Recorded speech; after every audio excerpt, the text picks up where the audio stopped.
Hello.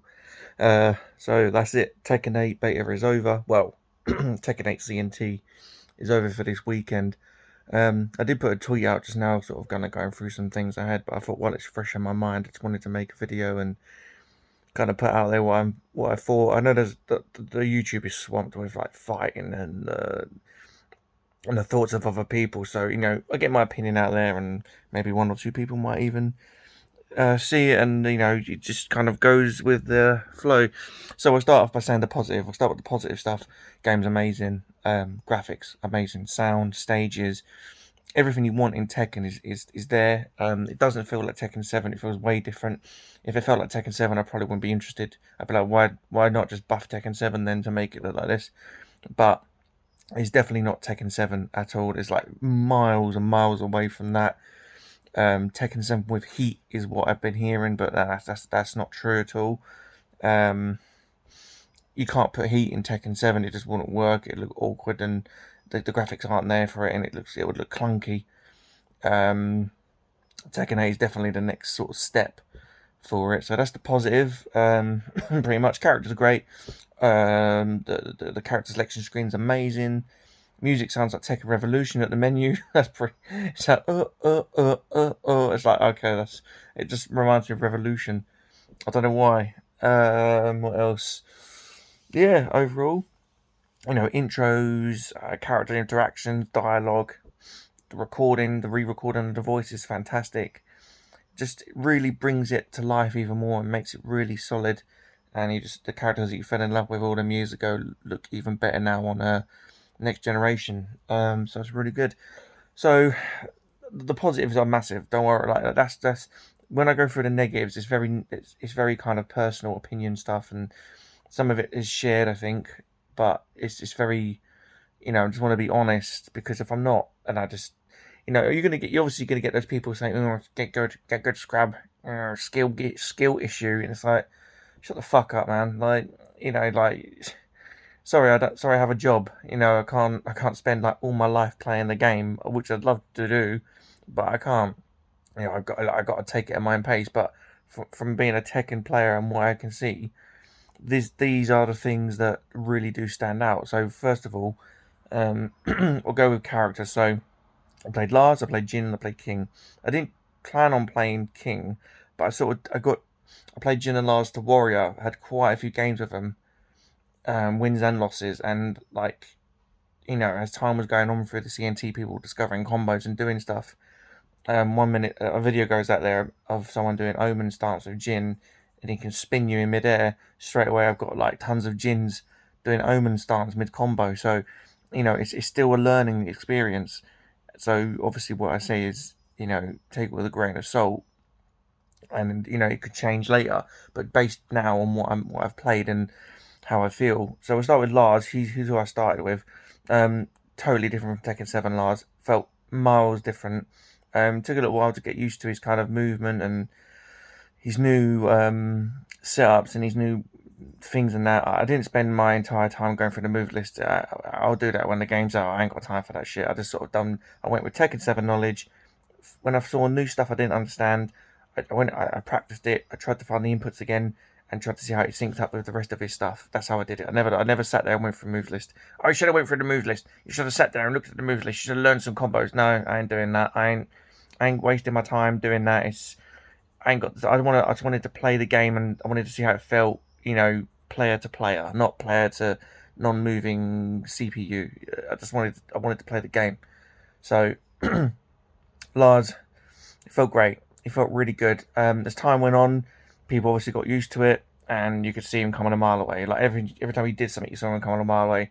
The bonus with Lars is that when he's in heat, he can do that. It's sort of like it's like a dash. He goes massive. He goes really quick. And gets some sort. Looks like a shield or something on it, but I think it's just the air cracking, like it's the wind breaking as he's moving, and that's like a massive rushdown tool. And I think it wall splats, and that's brilliant. And he's got a slow slice that when you're in heat, it consistently does like a aerial sort of attack animation, which is really cool. And it's really good. Yeah, he's a really good character. But the amount of Larses I faced as other characters, as Kings and Jin, very little. I think I faced maybe one Lars, two Larses, and as Lars I faced the Lars.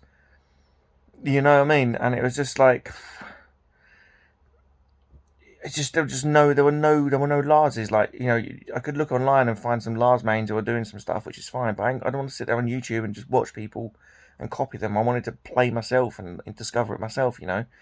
And yeah, and it's just there was no one to kind of like, there's no like mirror matches to kind of emulate people. So that's a really cool move. That's interesting how they did that. Maybe I could incorporate that into my style. You never got that. It's like literally just I had to learn through feel alone. So yeah, Jin, I played him next. Fucking god tier, if I'm honest. He's just god tier character. I mean, he's pretty much the poster boy along with Kaz. Kaz I never played, but I've seen a lot of Kaz stuff like online. I've seen people play Kaz, and yeah, I've been against the Kazes, and I got half health by that one string. The double kick and the hand plant into the ground. I think he was in heat and rage at the same time, and I had him on the ropes, and I got caught by it. Natural combo, can't block it once it's connected. Done almost done almost over half my HP. So I went into rage after he did it. Um, yeah, it's disgusting. Like, I mean, I would say it was fair if I felt that every character had a move like that, where if you got caught and you messed up, you would get like blasted. But not every character has that, which I'll say like Jin definitely has them. Lars, uh, no, I don't think Lars has got anything like that. Lars is very kind of like, it's like I said, you can see it coming with Lars. He goes low, you block low. He goes high, you stuck, and you counter hit him. That's kind of it. Like, the only way you can get in there with Lars is if you got to play fucking mess around. Like, you got to do this mess around stuff, and just it looks like you're trolling, but you're not. You're trying to keep people guessing. Is he going high? Is he going low? You're guessing with Lars, and if you guess right, you get everything. That's how I feel about Lars. I love the character, but I've always said this. His dash, his silent entry or dynamic entry or whatever you want to call it, it needs to be so much faster. It needs to be way faster than it is. Like, you literally need to press it, and he's there in a blink, and you've literally got to decide within literally less than a second. On here, it feels like he dashes, he goes huh, huh, huh, and it's like, okay, I've already decided where I'm going. I know where I can see by his animations.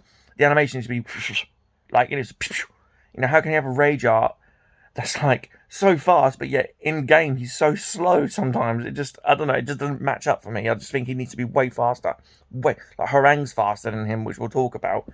But anyway, Jin, yeah, god tier. Like, I never was a Jin player in Tekken 7. I dabbled in him a little bit. I was a Marduk main, and I played Negan for a bit, and I played Gigas, and I did play Lars a bit, but I dropped Lars. And then I played yeah, mainly just Marduk, Negan, and that's about it really. That was kind of my mains for like near the end of the life cycle of life cycle of Tekken here. For about a year really. I love the sort of the big beef characters, like I do like King and Armor King, but never really kind of dabbled in them. But now with New King, I really wanted to kind of jump on the King, which I'll say about, and just kind of get a feel for it.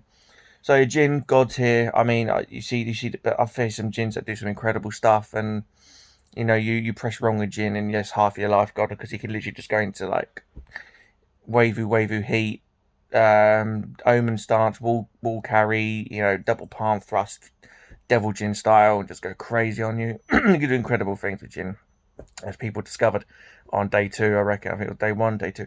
Yeah, so after Friday, Saturday, around Sunday time, people were doing crazy things with him, like crazy. Every time I faced Jin, it was like you knew he was in for like some sort of like combo fest. And King, we'll talk about King. So when King was revealed, I thought, okay, he's going to be great. It looks like he's a really powerful character. So much, strength and power. His armor moves. If he comes running at you, you're going to have to be like, okay, I've got to guess where this guy's going. This guy's going to blast me. Like, I'm going to get like crushed if I don't guess right. How wrong was I? The move, he basically does this where he goes, sorry, I'm in bed. He goes like that, like points, and then he runs at you, right? And I'm thinking, yeah, fuck yeah, let's go, King's coming at you. Nah, just jab him. Just jab him. Just jab him. It's all good. Just jab him. That's it. That's it. Like that one move where it looks like he's coming at you, just jab him. Okay, going into heat, boom, you get armor from it. Let's jab him a couple more times, that gets him out. Just jab him a couple more times.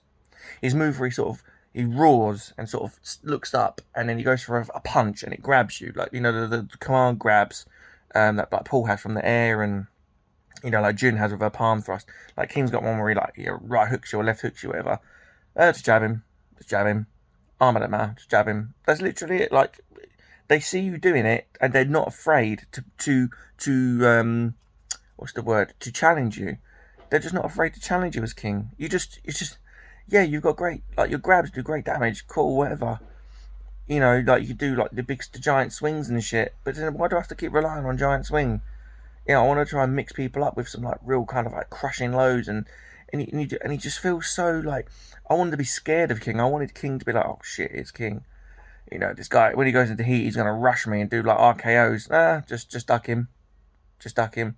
And then he's like, he got one move that launch. He's got one from that run. He's got one attack that can launch you. The other one just gives you Oki, and the other one's an RKO or wants to slide. But it's like, you have to be in heat for it to get armor, but you just jab him out of it and it stops him. You know, and he's got the flying kick that he does, which is okay, I guess. I mean, I was just disappointed with King. Like, great character. I love his new design, love the way he looks, but just disappointed that he wasn't a beefcake. He's not like, I thought he'd be like, what is it? I thought he'd be kind of like next to Jack in the Giga sense, where he's so big that he'd be like one of those like meaty characters that it's like, okay, when you face him and you get clocked by King, you're gonna get punished. Like I'm looking for that Kazuya combo damage on King, and I weren't getting it. And I wasn't getting that. I wasn't feeling like I was a threat. I felt like I had to keep like guessing, I had to keep guessing, and people were like, just wail on King, and he won't do anything. You know, Jack was scarier than King, which is just, they should be equally measured in fear. Okay, so now I'm going to talk about, that's kind of how I felt about each character I played. But overall, I did love how they played. I love how they felt. Don't get me wrong, but the negatives are there. That especially King, Lars and Jin maybe not so much, but definitely King from what I played of him. He's so far behind. He's so far behind everyone else. I felt like anyway what I played against. I never saw any Kings. I never faced any Kings. I faced maybe one King, maybe two Kings. I can't remember, but it was seldom. And when I did face those Kings, they did nothing, because nobody wants to play them. Nobody wants to play the characters that don't win.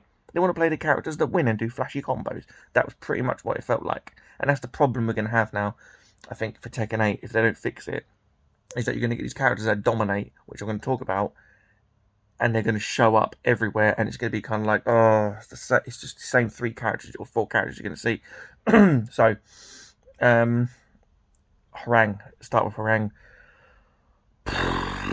What a nightmare. Like, goes into heat, and he just button mash, and it's over. I mean, I say button mash, it's probably disrespectful to Harang mains, but I'm sorry, but for me, it just looks like X and circle on PlayStation, just like you're pressing X and circle. Downfold 1 is just a joke. It crushes everything. Downfold 1 crushes everything. Every time I did something, Downfold 1, I get crushed. It's just, there is no fear. When you're playing a Harang, there is no fear. As long as you know basic strings and some little lows and highs, and you know how to do his armor stuff, you are loving it. You are God mode. Like, there is nothing you can do to stop Harang. He just goes in, and that is the end of it. Yeah, Harang is too good. His heat's too good. It needs toning down. His frames need looking at because they're ridiculous. And that ties into what I think about. And again, I never played Harang, so I can't comment on his playstyle. But from playing against him, it was a joke. I hated it. I just think it was a miserable experience when it was like all you're doing is blocking. It's a miserable experience, you know. And I'm being honest, it's miserable.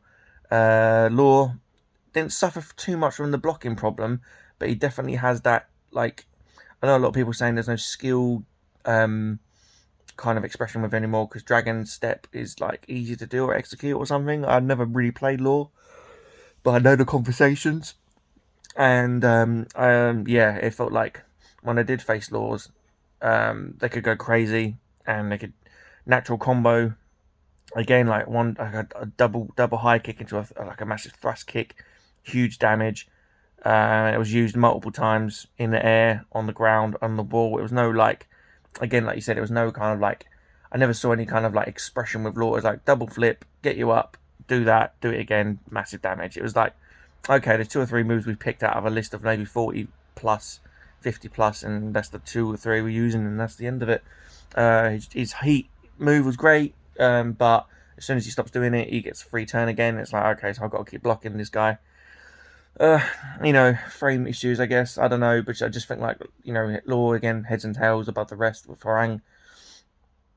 Who else? Who else did I mention? Oh yeah, when it gets to Asuka once, and it's like fighting Superman. She's flying everywhere. She's doing like Superman punches, dive bombs. She's going crazy. She's going absolutely crazy. I didn't face Asuka enough to actually get a bead on it. But when I did face Asuka, it's like, okay, she's not parrying you. She's Superman punching you and dive bombing you with heat. It's like, okay. But again, everyone in this game has some significant. Well, I say everyone, that's a lie. Most characters have significant chip damage in heat. Claudio is one of them. Asuka's one. Harang is one, and Law's one. Definitely, they've got massive pressure tools. But some characters do shine in the chip damage department, especially getting wall crashes. Yeah, I mean, it sounds like I'm really wailing on this game, like I'm really negative, but no, it's not. I'm just being honest how I felt. Like, I don't want to play Tekken 8 and be like, okay, I've got to face like 30 Jins, 40 Jins in an hour. And I say in an hour because, the matchmaking's so fucking smooth and crisp, which I should have added to the positives, because I mean, let's be honest, all the positives are really outweigh the negatives, but the negatives are very small and minute, but they're very character based. They're not like game based, they're just character based. They could be fixed. Um, what else are we talking about? Yeah, I mean, other than that, like, again, it's just sidestepping. Sidestepping this is the biggest offender of the thing, I think. So sidestepping is definitely stronger. But when you're facing somebody who's got a great, like Lily, I faced a Lily actually. She had a great sidestep, but all she did was sidestep. Round starts, sidestep. Get up, go to attacker or go to get offensive, sidestep. Come run into her, sidestep. Do heat engager, sidestep. Reg up, sidestep. Just that's, and then I was like, okay, she sidestepped a lot. She's good at sidestepping. Next game, sidestep. Literally, I faced 3 or 4 people in a row that just did sidestep only. All they did was sidestep. I'd never attacked me. They always waited for me to attack. And every time I tried to grab them, because I thought, well, attack is not working, let's just grab them, break the grab, sidestep, break the grab, sidestep, attack. It was an endless cycle. It was very, very hard to it's very hard to fight those people because they're exploiting the game's mechanic. I know you might say, oh, but it's a sidestep is in the game, you can sidestep in the game. It's like, yeah, but like, do you want to see 2 people in a game who know that sidestepping is really strong and just sidestep the entire time, like they're fucking doing the waltz or something? Or waltz, we're just sidestepping here. I'll attack you first. No, you attack me first. No, you attack me first. That's how it felt. Like, it was so boring, and it just took the wind out my sails. I'm like, yeah, fucking Tekken, let's go, baby, let's go. I've got the theme music in my head. I'm going fucking crazy, and then sidestepping here, and it's like, oh, so annoyed. I got so angry thinking about it. I was so mad. It's just not fun. I haven't mentioned any other characters or talked about any other characters, and the main reason for that is because I never ever faced them. Like, I just seldom didn't face them. Reason why is because those characters didn't win games. The characters that won games were the ones I mentioned: Hwoarang, Law, Jin, and it's funny actually because I thought I saw a lot more Kazuyas, but apparently Kazuyas, maybe too hard to play because I never faced any Kazuyas. Hwoarang, Laws, and Jins. That was literally all I faced. That was all the character. I mean, that was literally all. That's then 90% of the time it was then. The other 10% was maybe some Brians and sprinkled here and there, and Claudio, a Jack, and a Zhao Yu, and one Leroy in 3 days. Can you believe it? And that's over 30 plus hours of it. One Leroy. I couldn't believe there's more Leroys. It makes me want to play. It makes me want to look into Leroy now because I'm thinking, well, if no one's playing him, I'll fucking play him then. But fingers crossed, Marduk gets announced, and I've got my main back. But if not, then I'm probably going to just go with Lars and King. I'd love to learn King properly and hopefully if he gets changes and fixes and make him a bit more oppressive. I just want that oppression, that in your face king, that kind of like, oh shit, he's running at me, I've got to guess quick. Not he's running at me, jab him. In armor, just jab him a few more times. But yeah, overall 90% very positive, 10% very negative. That's the negative part I was talking about. This has been a long video, 20 minutes. You probably haven't listened to all of this, but if you have, I really appreciate it. Thank you very much. And yeah, I hope you enjoyed Tekken CNT as much as I did. Next weekend we get Steam, we get Xbox players, so the player base is going to be way bigger. So we might even get more variety, which is really good. So yeah, that's it. That's about it. Thanks a lot for watching. Thanks a lot for listening. You don't have to watch; you can just listen. But again, appreciate you. Thank you very much, and have a lovely day. And take care. See you later.